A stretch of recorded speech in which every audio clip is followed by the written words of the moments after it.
10th కానీ inter కానీ అయిపోవడంతోనే మాకు చాలా స్వేచ్ఛ వచ్చేసింది అని అనుకుంటారు, మాకు చాలా స్వాతంత్రం వచ్చేసింది అనుకుంటారు. అయితే వాళ్ళు సక్సెస్ కావడానికి ఆ స్వేచ్ఛ స్వాతంత్రం అనేది ఎంతవరకు వాళ్ళకి అవసరం? ఒక్కసారి వయసు పెరుగుతున్న చివరి శ్వాస దాకా స్వేచ్ఛ స్వాతంత్రాలు మనతోటి ఉంటాయి. మనకి నచ్చిన పనిని మనం బెస్ట్గా చేయడమే మన స్వేచ్ఛ. అది 10th అయిపోయిందా, లేదా CA అయిపోయిందా, MBA అయిపోయిందా అని కాదు. చదువు అనేది కేవలం మన ఎన్లైట్మెంట్ వరకే. కానీ ఆ చదువులో మనం రాణించాలంటే మాత్రం మన స్వేచ్ఛ మనకు ఉంటుంది. ఇంతవరకు స్వేచ్ఛని లాక్ చేసేటువంటి చదువులు అంటూ ఏమీ లేవు. ప్రతి చదువులోనూ మీకు స్వేచ్ఛ ఉంటుంది. మీకు నచ్చింది చదవండి. ఈవెన్ చాలామంది పిల్లలు తల్లిదండ్రుల దగ్గర చెప్పలేకపోవడం కూడా కారణం అదే. మీరు ఏం చదవాలనుకుంటున్నా అన్నటువంటి సబ్జెక్ట్ మీద మీ దగ్గర పూర్తి ఇన్ఫర్మేషన్ ఉంటే మీ స్వేచ్ఛ మీకు ఉన్నట్టే. ఆ చదువులో మీరు రాణించగలరు. అక్కడ మీ స్వాతంత్రం ఏం పోలేదు.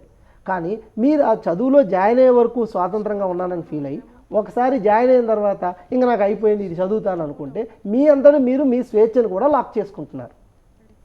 ఓకే, ఇప్పుడు మీరు చెప్పినట్టు తల్లిదండ్రుల విషయానికి వస్తే, పిల్లలు అంటే తల్లిదండ్రులు చెప్పింది చదువుతున్నారు అనుకోండి, అది తమ స్వాతంత్రాన్ని కోల్పోయినట్ట, లేదంటే ఇష్టపడి దాన్ని చదువుతుంటే స్వాతంత్రం ఉన్నట్ట?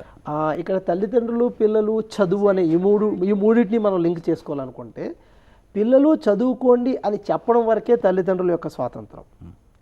ఎలా చదువుకోవాలనేది పిల్లల స్వేచ్ఛ. నేను చెప్పినట్టే నువ్వు చదువు అనేటువంటి విషయం మనం అనకూడదు. ఎందుకంటే ఆ స్టూడెంట్ ఆ టీచర్ చెప్పిన దానికి అనుగుణంగా వెళ్తాడు.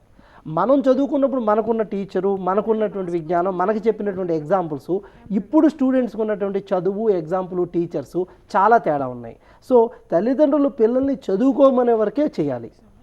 ఎలా చదువుకోవాలి, ఏ టైంలో చదువుకోవాలి, ఏ సబ్జెక్టు ఏ పుస్తకం నుంచి చదువుకోవాలన్న స్వేచ్ఛ మాత్రం పిల్లలకే వదిలేయాలి.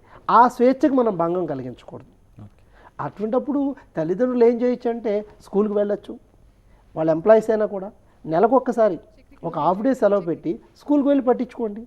అలా మీకు ఒక స్కూల్ జరిగేది 8 నుంచి 9 నెలలు ఉంటుంది. జూన్ 15 ఓపెనింగ్ అయింది, మార్చి 18 ఎగ్జామ్స్ అయితే మధ్యలో 8 నెలలే టైం.